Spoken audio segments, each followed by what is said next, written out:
Hello and welcome to another episode of Tech I Want. My name is Roffi, and usually on this channel we're reviewing products here on the stage. And now we're trying to just mix things up a little bit. We're going to do a couple reviews of and reactions of videos that we're seeing in the Kickstarter realm and Indiegogo realm. And also today I wanted to tell a story which unfortunately is a little too common. This is a story of Fidget Cube.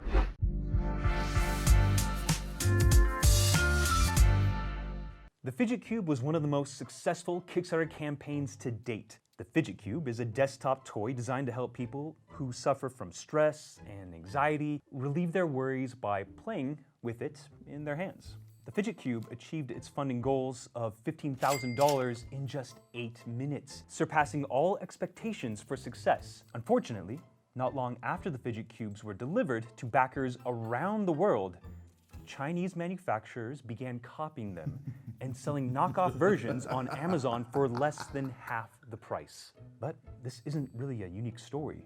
There are hundreds of examples of this going on to this day. Here is the story of the fight against copycats from Kickstarter.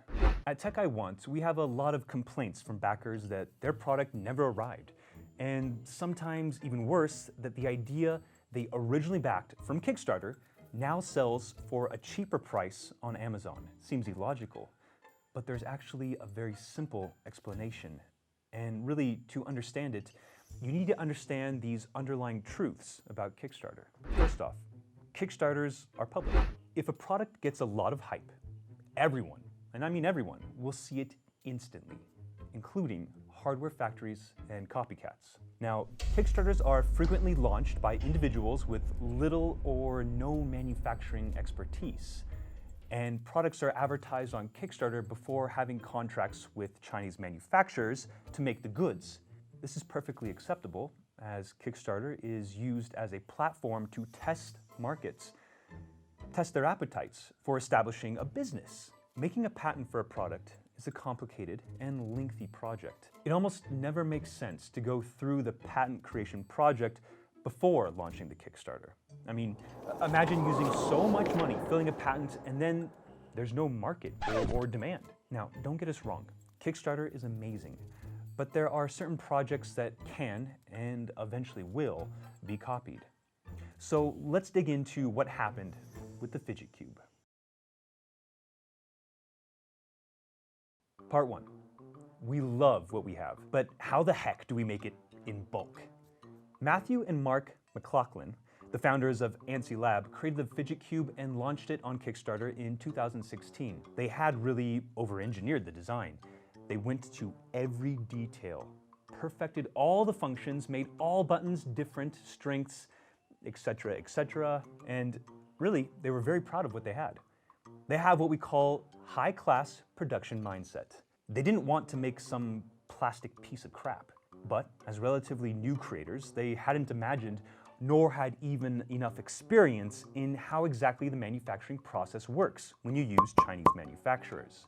Your prototype can be perfect, but as soon as a factory has to shoot out 10,000 copies of them at a rapid rate, this will never be as perfect as the prototype. That means a lot of back and forth is required with the manufacturers to perfect the product. We've done some research, but don't have the in-depth full picture of the situation, although what we do know is that the Kickstarter campaign was delayed by a lot due to, quote, manufacturing problems. Most likely, the Fidget Cube founders ordered in bulk too early and got a product that they didn't agree with.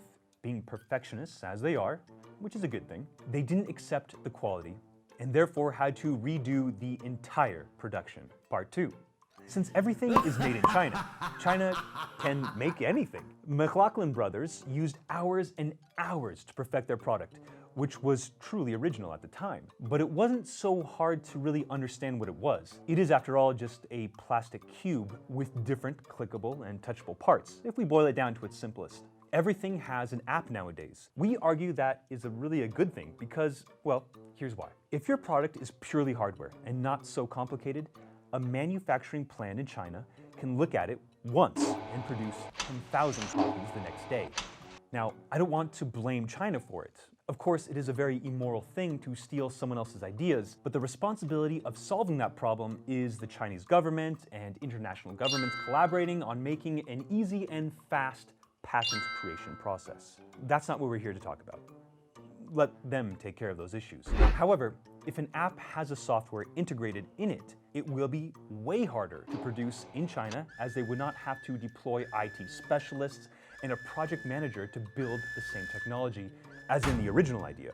There is, therefore, a higher chance they will choose low-hanging fruits, like simple and copyable hardware toys, like, say, a plastic cube that has a bunch of buttons.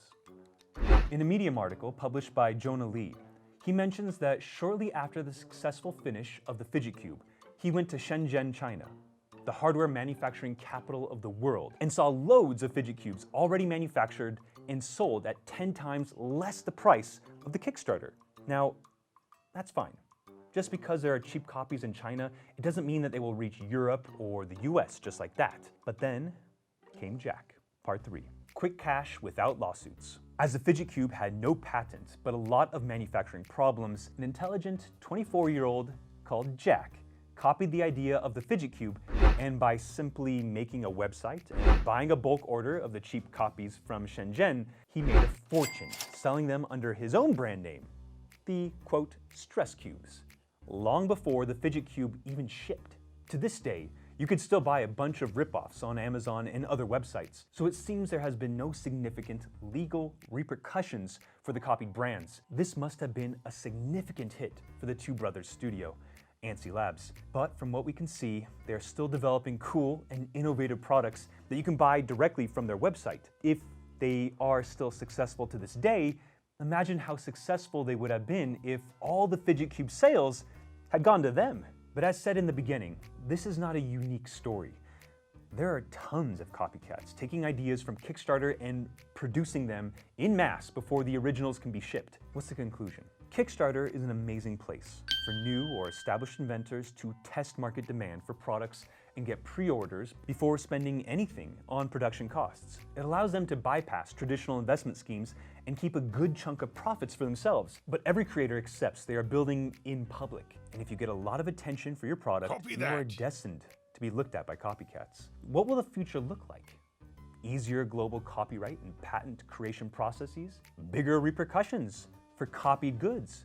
Who knows? All we know is that it can't continue this way, and it is not fair for people to capitalize hugely on other people's hard work. Next time you want to back on Kickstarter, Indiegogo, or any other crowdfunding website, keep in mind these factors and understand that almost all crowdfunding campaigners are at least 3 months late.